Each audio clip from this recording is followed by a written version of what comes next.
할렐루야. 우리 좌우에 계신 분들하고 인사하겠습니다. 너무 잘 오셨습니다. 네, 감사합니다.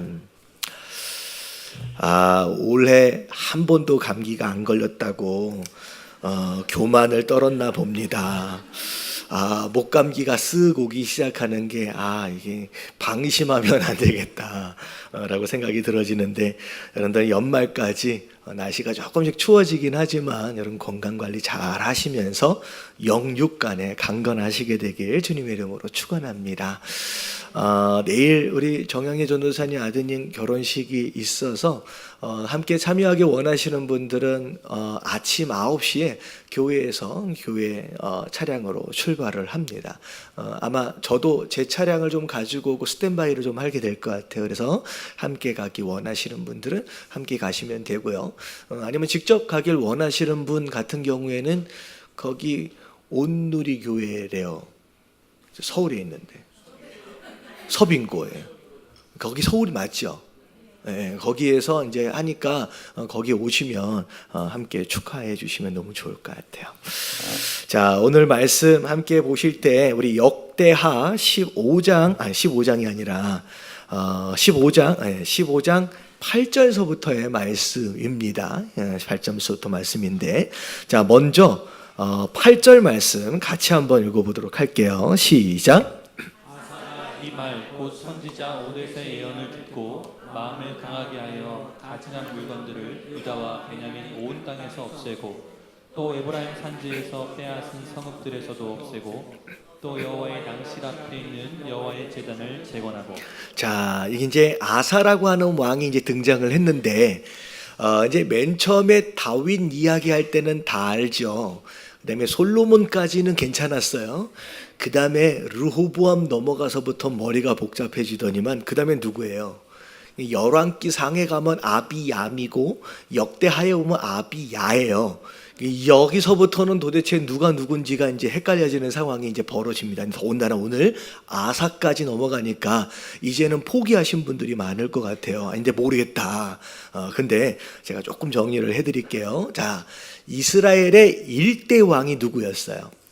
자, 사울이었습니다. 사울은 초반에는 나름대로 괜찮았는데 후반으로 넘어가면서 교만한 마음이 들어갔어요. 여러분, 이 교만이라고 하는 단어를 여러 가지로 설명할 수 있는데, 이 사울이 가지고 있던 교만함은 어떤 것에 대한 교만이냐면 하나님보다는 누가 더 중요해요? 백성들의 시선이 더 중요했어요. 정말로 죄를 지었거든요. 비록 그렇게 큰 죄 같지 않아 보인다라고 할지라도 거기에 대해서 하나님이 잘못했어 라고 말씀하시면 내가 잘못했습니다 라고 회개하면 될 걸 여러 가지로 핑계대면서 그래도 백성들 앞에서는 내가 왕으로 그래도 좀 인정 좀 해주십시오 라고 이게 뭐라 그래요? 그 전문 용어로는, 어르신들 전문 용어로는 뭐라고 딱 표현하면 좋냐면 건방인데 무슨 건방이냐면 그런 거예요. 지금 너무 탁 나오면 너무 적나라해서. 근데 하나님 앞에서 하나님이 세우신 왕이잖아요. 근데 나를 백성들 앞에서 이렇게 해달래요. 여기서 하나님이 너는 안 되겠다 라고 버리신 거예요. 자, 그래서 솔로몬이 버림을 당하고, 자, 누가 왕이 됐냐면 제가 뭐라 그랬어요? 사울이 버림을 당하고, 자, 도와주셔야 돼요. 자, 사울이 버림을 당하고, 자, 누가 왕이 됐어요? 다윗이 왕이 됐습니다. 다윗은 어쨌든 처음부터 끝까지 하나님이 뭐라고 평가하셨냐면 온전했다라고 표현하십니다. 자, 온전했다라고 평가하시는 이유가 죄를 하나도 저지르지 않고 흠도 없고 점도 없어서가 아니라, 비록 부족한 것들이 많았고 어찌 보면 입에 담기도 참 이게 참 불편할 만한 그런 죄를 저질렀음에도 불구하고 이 다윗 왕은 백성들, 사람들의 눈치가 아니라 오직 하나님만 바라봤어요. 그래서 철저하게 회개할 줄 아는 겸손한 마음을 가진 사람이 이 다윗이었어요. 그래서 하나님이 다윗을 사랑해 주셨고 다윗을 용서해 주셨습니다. 특별히 다윗은 그야말로 하나님이 없으면 못 사는 남자, 진짜 하나님을 정말로 사랑했어요. 그래서 하나님이 누가 욕하면 이게 화가 나는 거예요. 그래서 골리앗하고 싸웠고요. 어떻게 보면 부족한 게 많았지만 성전을 지어보려고 나름대로 애를 썼던 이유도 이 하나님을 정말로 사랑했던 왕이죠. 그래서 하나님이 그 다윗을 너무 귀히 여기는 가운데 그 다윗에게 어마어마한 언약을 주시면서 너에게 주어진 이 왕위는 사울에게 빼앗은 것 같지는 않을 거라는 거예요. 어떻게든 영원히 이 왕위를 빼앗지 않고, 심지어 너의 자녀가 잘못되어진다라고 할지라도 내가 지팡이를 들고라도, 내가 막대기를 들고라도 그 자녀를 끌고 가겠다라고까지 약속하시면서 나중에 다윗의 후손으로 누가 태어나요? 메시아 예수 그리스도가 태어날 것까지도 이제 말씀을 약속을 해주시죠. 자, 그리고 나서 솔로몬이 왕이 됐는데, 여러분 솔로몬은 초반에 굉장히 괜찮은 왕이었어요. 처음에 왕이 되자마자 백성들을 다 데리고 시온 기드온에 올라가 가지고 함께 예배하면서 어마어마한 예물을 하나님 앞에 드리면서 그렇게 정성으로 하나님을 예배했던 사람, 그리고 다윗으로부터 주어진 이 성전 건축에 대한 사명을 정말로 정성을 다해 최선을 다해서 그 아름다운 성전을 짓기 위해서 애를 썼던, 하나님이 또 지혜도 주시고 해서 나름대로 정치를 잘해서 심지어 다윗이 다스리고 있던 이 이스라엘의 지경보다 약 10배에 가까운 어마어마한 지경을 다스릴 정도로 굉장히 복을 받았습니다. 근데 솔로몬이 어떻게 보면 부족할 게 하나도 없이 지혜도 있고 재물도 있고 영광도 있고 이건 모든 것을 다 누리다 보니까 이 마음 가운데 점점 어떤 마음이 들어왔어요? 교만한 마음이 들었어요. 어떻게 하나님 없이도 나 혼자 살 수 있다, 이런 마음이 들어간 것 같아서 점점 하나님을 멀리하기 시작하더니, 하나님이 정말로 싫어하셨던 우상 숭배에 빠져버림으로 말미암아 이 솔로몬의 말기는 결국 패망에 이르기까지 굉장히 어려움을 경험합니다. 근데 하나님이 솔로몬이 비록 그렇게 되어버렸긴 하지만 다윗과 하셨던 약속으로 인하여 솔로몬을 보존하세요, 그 나라를. 그래서 솔로몬 때까지는 이제 통일 왕국이라고 해가지고 이스라엘이 한 나라로 있었습니다. 근데 솔로몬이 죽고 나서 누가 왕이 돼요? 르호보암이 왕이 됩니다. 그랬을 때 이 르호보암이 사실 지혜가 없는 왕은 아니었는데 잘못된 결정으로 말미암아 이 한 나라였던 이스라엘이 둘로 나눠지게 되는데, 북쪽에는 10지파와 더불어 여로보암, 그러니까 여럿이 함께 모였다고 생각하시면 돼요. 그래서 여로보암이에요. 맨날 이거 애운이라고 헷갈리는데, 자, 위에는 누구예요? 여로보암이에요. 여럿이 함께 10지파가 모여서 북이스라엘을 이루고, 밑에는 이제 유다 지파와 베냐민 지파 두 지파와 함께 이 남유다를 이루면서 양쪽으로 이제 나누어지게 되지요. 그래서 르호보암 때 두 나라가 나누어지면서 계속 이 여로보암과 르호보암 사이에는 끊임없는 전쟁이 일어납니다. 근데 자기가 잘 해보겠다고 여로보암이 10지파를 데리고 올라갔는데, 여러분 이 여로보암은 좋은 왕이 아니었어요. 올라가는 순간서부터 하나님을 버렸습니다. 그래서 제사장들과 레위 지파를 전부 다 파면시키고 다 쫓아내고, 심지어 소 한 마리, 송아지 한 마리, 양 몇 마리 데리고 오면 그냥 제사장 시켜주는, 여러분 이런 짓까지 이 여로보암이 저지르고, 심지어 이스라엘 백성들이 절기가 될 때마다 자꾸 예루살렘으로 10지파에 있던 이스라엘 백성들이 남유다로 자꾸 내려가니까 이 백성들을 빼앗긴다라고 하는 생각에 하나님이 정말로 싫어하셨던 금송아지를 이 이스라엘에 2개나 만들어가지고 이스라엘 백성들로 하여금 우상을 섬기도록 인도했던 것이 르호보암이에요. 그래서 이 르호보암이 여로보암이야. 그래서 하나님이 정말로 싫어하시긴 하고, 자, 여로보암은 참 잘했던 게 뭐냐면, 비록 10개 지파를 빼앗겨버리긴 했지만 르호보암 미안해요. 자, 자, 확실하게 기억을 할 것 같아요. 오늘 르호보암이 비록 10지파를 빼앗기긴 했지만 이 10지파에 대해서 미련을 갖지 않고 어떻게 했냐면 이 2지파를 열심히 섬겨서 강하게 만듭니다. 강하게 만들어요. 자, 그래서 이제 사실은 르호보암이 그렇게 했는데 이 르호보암도 나중에 강건해지니까 또 나중에 또 어떻게 됐어요? 또 타락하는 이런 상황이 좀 벌어집니다. 자, 그리고 나서 르호보암이 죽고 아비야가 왕이 됐는데 이 역대하의 내용을 보면 전쟁했던 내용이 나와요. 전쟁했던 내용. 이 아비야가 하나님 앞에 막 부르짖어 가지고 정말로 군사의 숫자로 볼 때는 반 정도밖에 안 되는 숫자였음에도 불구하고 그 전쟁에 승리하게 됩니다. 근데 열왕기 상에 가서 아비얌의 내용을 보면 그렇게 이렇게 착한 왕은 아니었습니다. 그래서 열왕기 상에 보면 아비얌이 하나님 앞에서 악을 행하였다라고는 나와 있어요. 근데 열왕기 이 역대하에 보니까 아비얌이 기도를 하나님이 응답해 주세요. 그리고 이런 내용들을 보면서 이 아비야를 통하여 우리가 배워야 될 내용은 뭐냐면 우리가 하나님 앞에 완벽하고 온전하게 살지 못하고 있음에도 불구하고 전심으로 하나님을 찾으면 하나님은 또 그 기도에 뭐 하시는 거예요?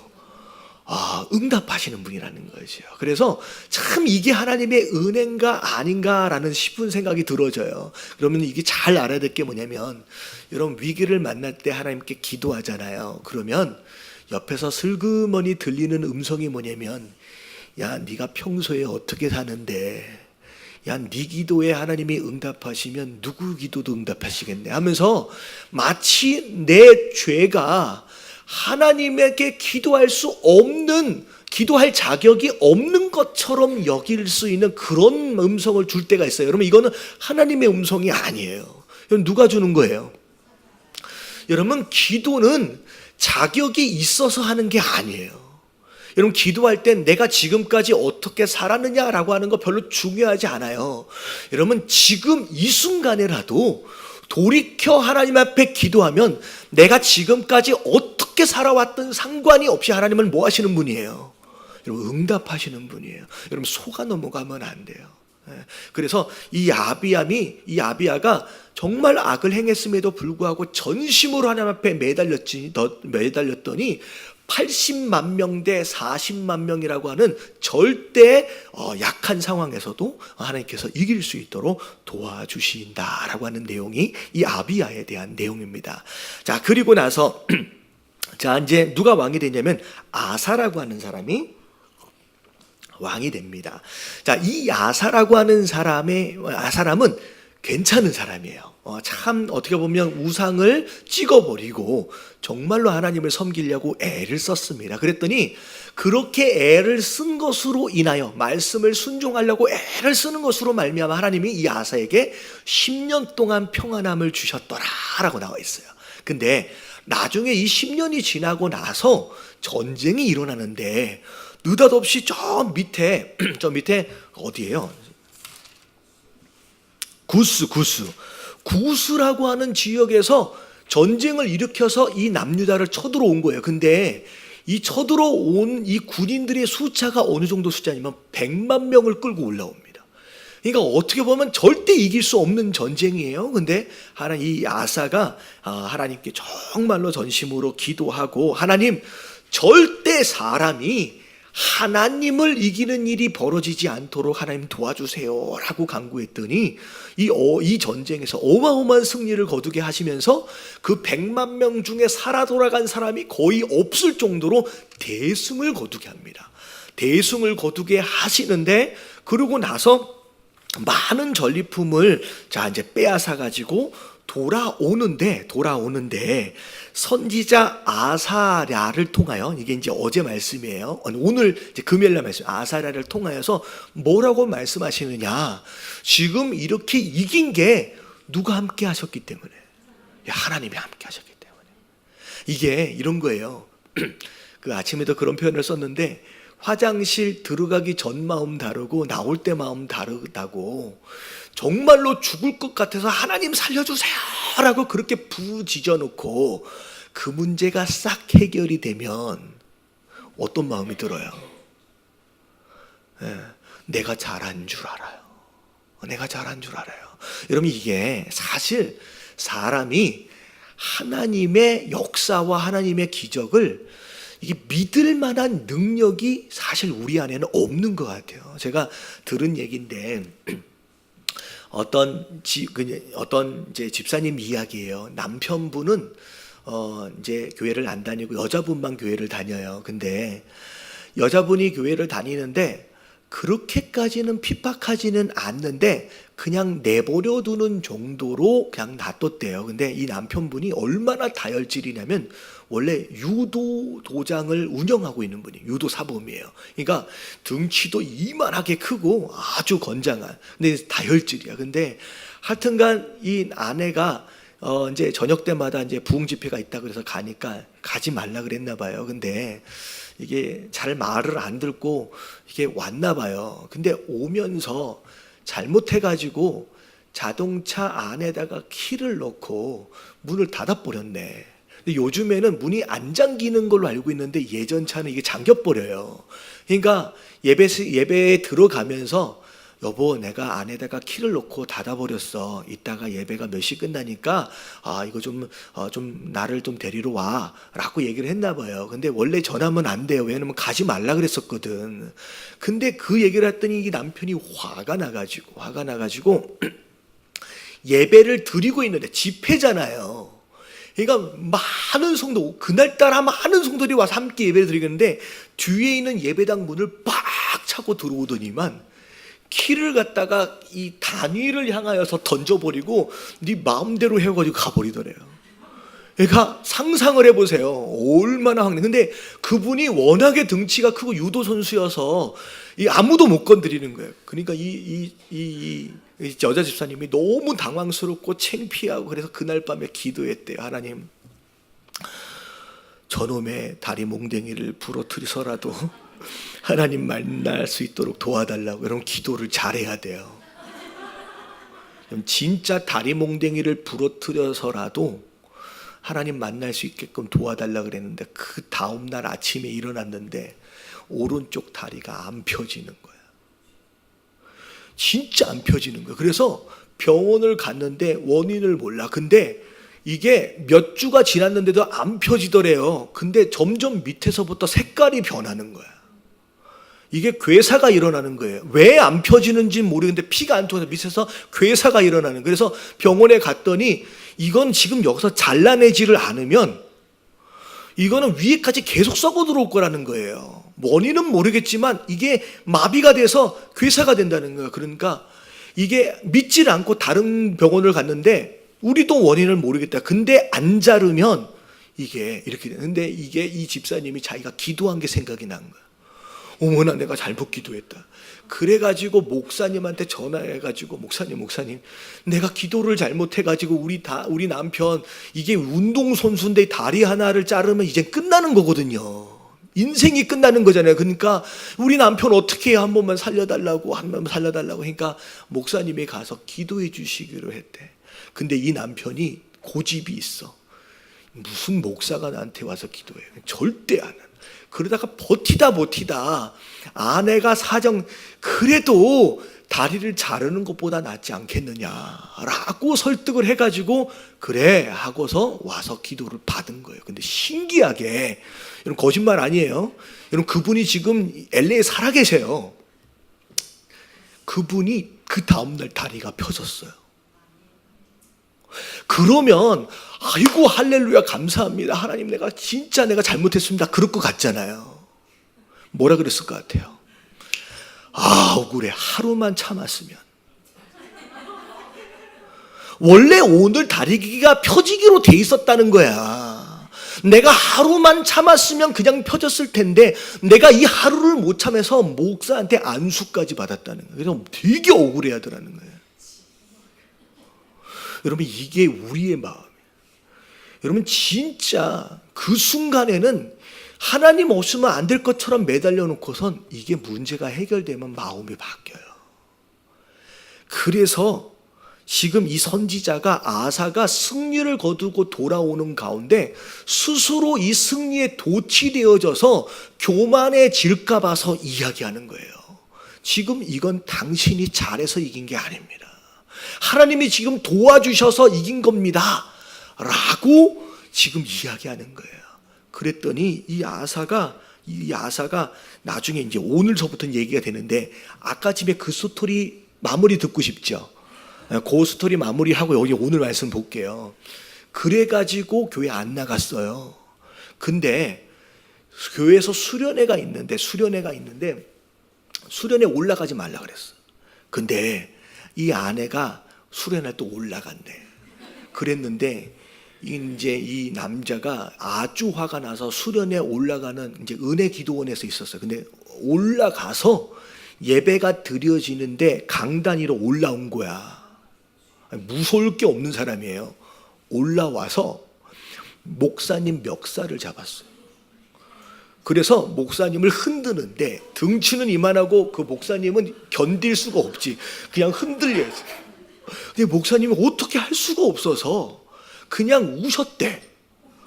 이거 어떻게 할 거야? 그냥 힘이 약하니까 등치는 이게 한 번에 날아갈 것 같아. 그래서 그냥 우셨대. 근데 그 흔들었던 그분이 하는 얘기가 뭐냐면 갑자기 흔들고 있는데 앞이 하나도 안 보이더래. 근데 어디에서 생전 그런 주먹은 맞아본 적이 없대요. 목사님은 그대로 매달려 있었거든요. 아무것도 안 했는데 어디에서 어마어마하게 센 주먹 하나가 명치를 딱 때리는데 숨을 쉬지를 못하고 엎드려서 거품을 무는데 사방에서 주먹이 날라오는데, 근데 목사님 계속 서 계셨거든요. 성도들 계속 있었거든요. 두들겨 맞는데 자기 온 뼈가 다 부러지는 줄 알았대요. 그리고 나서 내가 이게 죽을 죄를 졌구나라고 하는 걸 그때 알고 회개했어. 그 수련회에서. 그리고 그분이 지금 장로님이 되게 계세요. 그러니까 이런 거예요. 그 정도까지 해야 돌이키는 것 같아요. 그래서 여러분 이게 잘 알아야 돼요. 그렇게까지 얻어맞는 순간까지 가지 않길 원하신다라고 한다면 여러분 겸손하게 하나님을 인정하시게 되길 주님의 이름으로 축원합니다. 여러분 삶 가운데 하나님이 얼마나 많은 일들을 지금도 하고 계시는지 여러분 인정해 드려야 돼요. 자꾸 뭐가 좀 잘 되고 있는 것 같으면 내가 뭘 똑똑한 것처럼 뭘 잘한 것처럼 교만함이 자꾸 올라오거든요. 이 아사를 향하여서 이 선지자가 이건 당신이 잘한 게 아니라 하나님이 하신 겁니다 라고 선포를 했더니, 자 오늘 8절부터가 그 얘기예요. 아사가 그 말을 듣고, 자 어떻게 보면 승리를 거두고 돌아오는 그 아사에게 선지자의 이 이야기가 별로 내키지 않을 수가 있을 것 같아요. 막 축하해주면 좋을 텐데 왜 이런 얘기를 할까? 근데 이 이야기를 듣자마자 8절 다시 한번 읽어볼게요. 시작. 아사가 이 말 곧 선지자 오뎃의 예언을 듣고 마음을 강하게 하여 가증한 물건들을 유다와 베냐민 온 땅에서 없애고 또 에브라임 산지에서 빼앗은 성읍들에서도 없애고 또 여호와의 낭실 앞에 있는 여호와의 제단을 재건하고. 자 어떻게 했어요? 그 얘기를 듣자마자 곧 어떻게 했어요? 가지고 있는 모든 것들을 하나님 것입니다라고 다 드려버렸어요.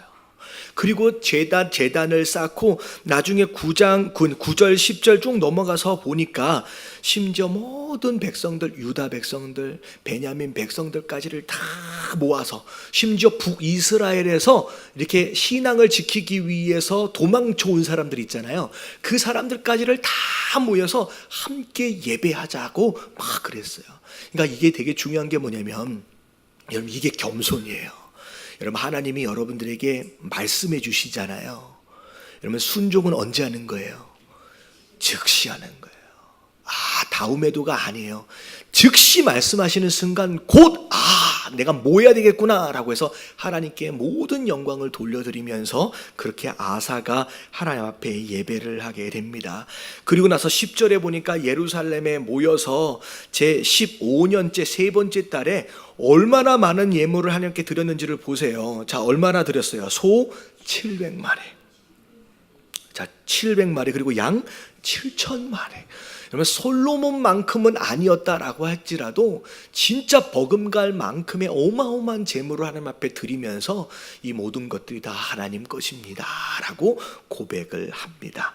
그러면서 백성들과 함께 그런 고백을 하는 거예요. 우리가 마음을 다하고 목숨을 다하여 정말로 전심으로 하나님만 찾자, 하나님만 바라보자, 막 그렇게 한 거예요. 그랬더니 15절 말씀 같이 한번 읽어볼게요. 자, 다 같이 시작. 우리가 마음을 다하여 맹세하고 뜻을 다하여 여호와를 찾았으므로 여호와께서도 그들을 만나 주시고 그들의 사방에 평안을 주셨다. 네, 그렇게 했더니 그 고백을 하나님이 기뻐하시는 가운데, 우리 백성들도 다 기뻐하시는 가운데 하나님이 그 나라에게 뭘 주셨다? 평안함을 주셨습니다. 자, 그리고 나서 자 16절에 어마어마한 또 결단까지를 해요. 이 아사가 했던 굉장히 특별한 결단 가운데 하나가 뭐냐면, 어머니니까, 왕의 어머니가 뭐가 되는 거예요? 이게 그 황후가 되잖아요. 근데 이 어머니가 우상을 만들어서 섬겼어요. 그게 발각이 된 거예요. 근데 이 왕의 입장에서 어머니이기 때문에 쓱 지나갈 수도 있었을 것 같은데, 이 아사는 철저하게 결단합니다. 비록 어머니와의 관계임에도 불구하고 그 어머니를 그 죄로 인하여 어떻게 해버려요? 폐위시켜버려요. 그러니까 어머니로서 어떻게 보면 어머니가 아니다라고 어머니를 버릴 수는 없지만 그 직 위에서 폐위를 시키면서 어마어마한 결단을 하게 되는 거죠. 그래서 하나님 또 이것을 굉장히 기뻐하세요. 이것을 통하여 뭘 확인하신 것이냐? 이 아사라고 하는 왕이 나보다 누군가, 어떻게 보면 어머니보다 누굴 더 사랑하는 거예요. 하나님을 더 사랑하는구나 라고 하는 것을 확인하시면서 이 아사에게 또 얼마나 축복을 해 주시는지. 그러면서 자 17절 볼게요. 17절부터 19절까지 쭉 한번 읽어볼게요. 시작. 산당은 이스라엘 중에서 제하지 아니하였으나 아사의 마음이 일평생 온전하였더라. 그가 또 그의 아버지가 구별한 물건과 자기가 구별한 물건 곧 은과 금과 그릇들을 하나님의 전에 드렸더니 이때부터 아사 왕 35년까지 다시는 전쟁이 없습니다. 자, 아사가 이제 35년째 되어질 때까지 하나님께서 전쟁을 막아주시고 그리고 온전하게 평화롭게 그렇게 하나님께서 은혜를 허락하십니다. 자, 그리고 나서 16장 1절을 볼게요. 자, 1절 같이 한번 읽어봅니다. 시작. 아사 왕 제36년에 이스라엘 왕 바아사가 유다를 치러 올라와서 라마를 건축하여 사람을 유다 왕 아사에게 왕래하지 못하게 하려 한지라. 자, 이 이제 16장에 들어와서 아사 왕에 대한 아쉬움이 남는 부분이에요.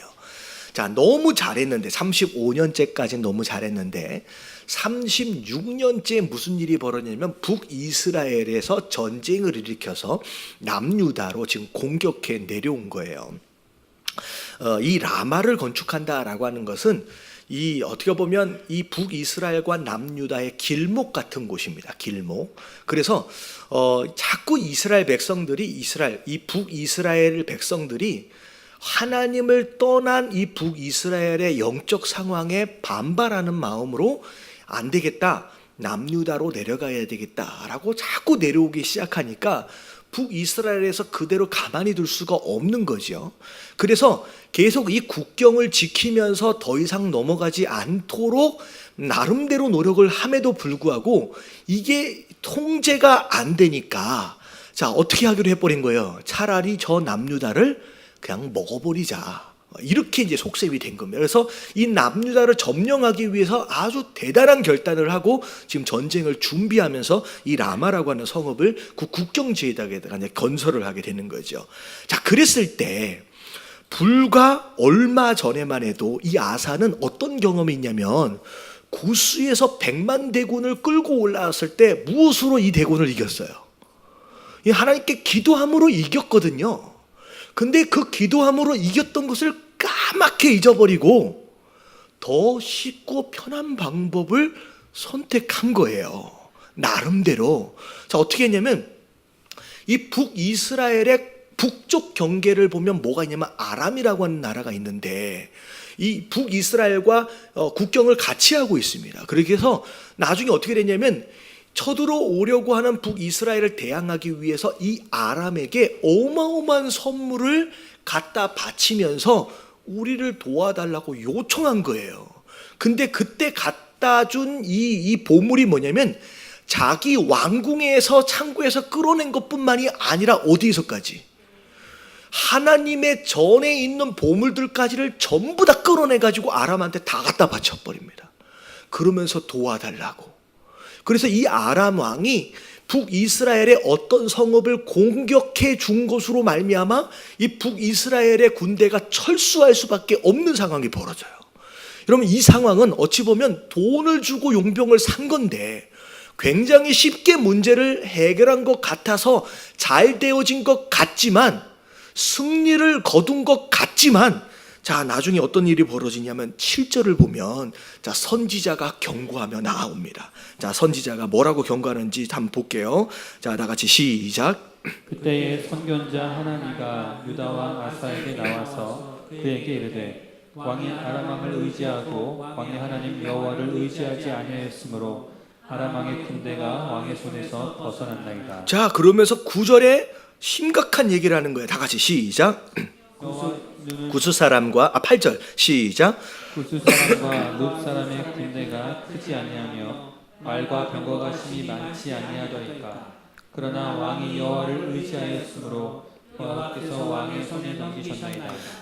사실 약간 시간이 경과하긴 했습니다. 왜냐하면 아사가 왕이 된 지 10년째에 이 구스와의 전쟁이 일어나고 지금 몇 년째가 된 거예요.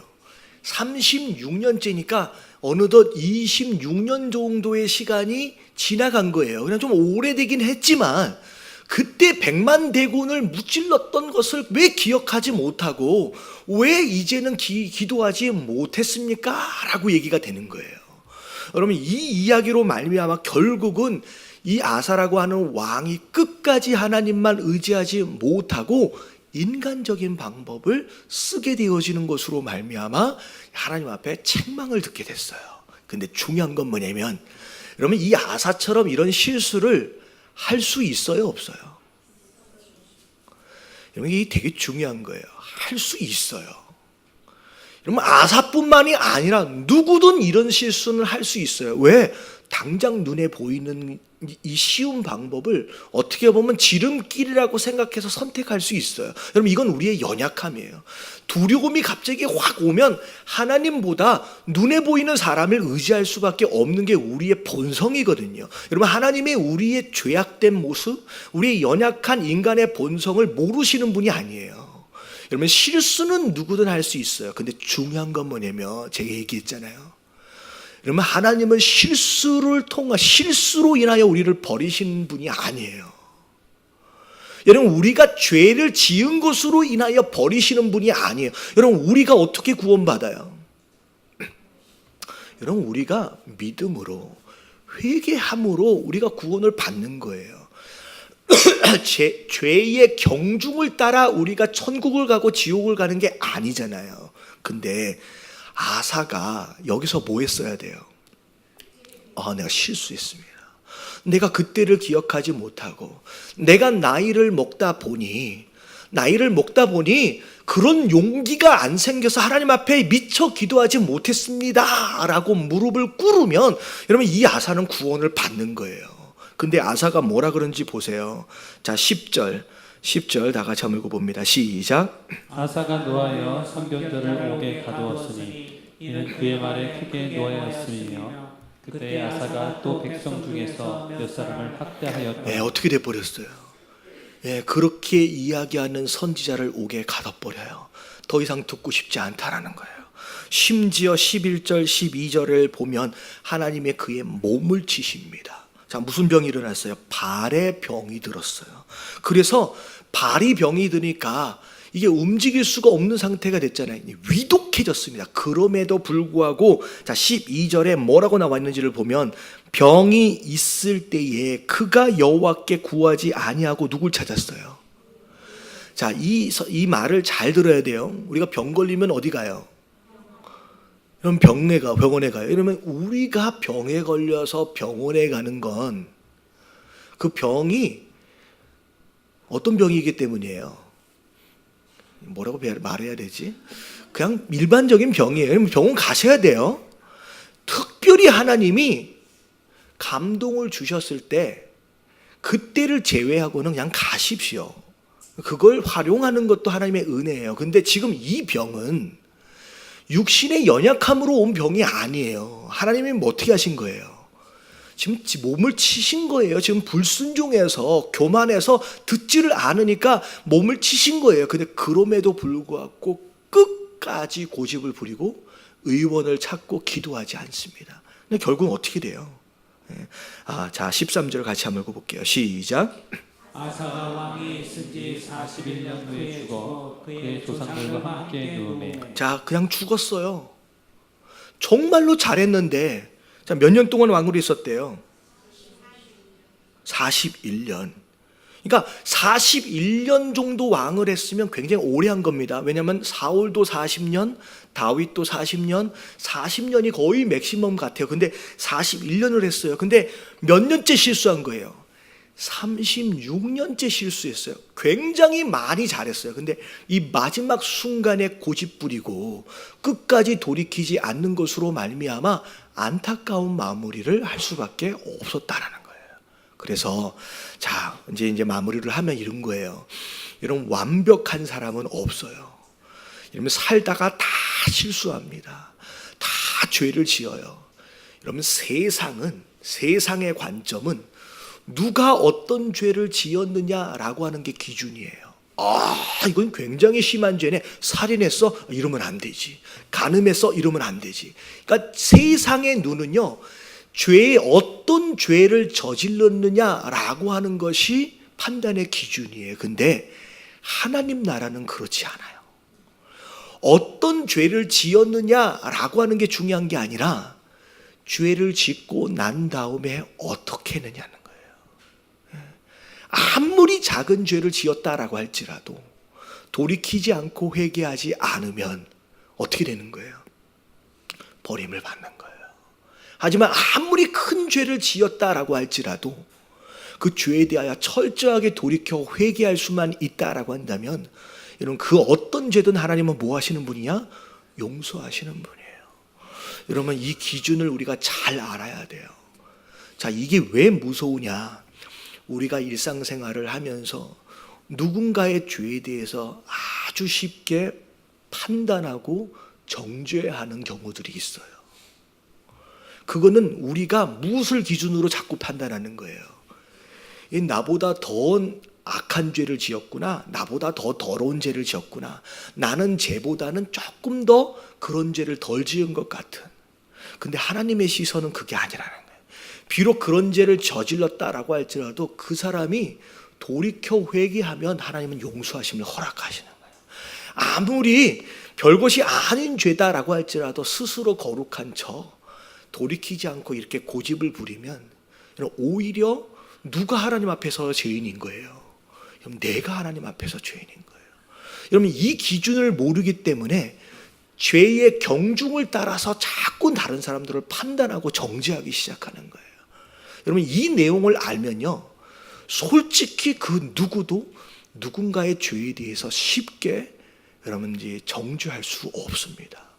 왜냐하면 나는 과연 이 하루를 살면서 얼마나 하나님 앞에 회개하고 돌이키고 있는가라고 한 걸 점검할 때 아무래도 부족한 것이 있을 수밖에 없기 때문에 여러분 스스로 겸허하게, 여러분 겸손하게 하나님 앞에 나는 그런 일 안 했는데요 라고 하는 그런 마음이기보다는 오히려 철저하게 하나님 끝까지 회개할 수 있는, 여러분, 그리고 나중에 나이를 먹어가면요, 여러분 이 아사가 원래 이렇단 사람이 아니에요.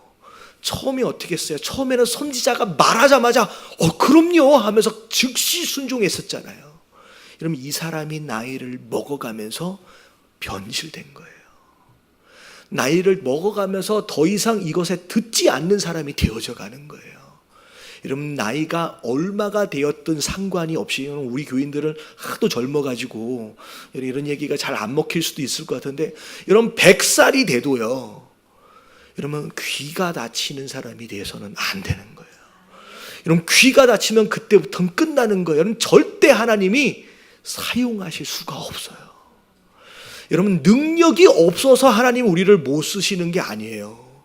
능력은 누가 주세요? 하나님이 주세요. 여러분 우리가 오히려 깨끗해야만 사실 하나님이 우리를 오히려 다듬어 가세요. 사실은 우리가 쓰임 받지 못하는 이유가 뭐냐면 어느 순간 우리의 귀가 닫혀버려요. 뭐라고 얘기해도 안 들어요. 그리고서 뭐 해버려? 우리 선지자를 가둬버렸잖아요.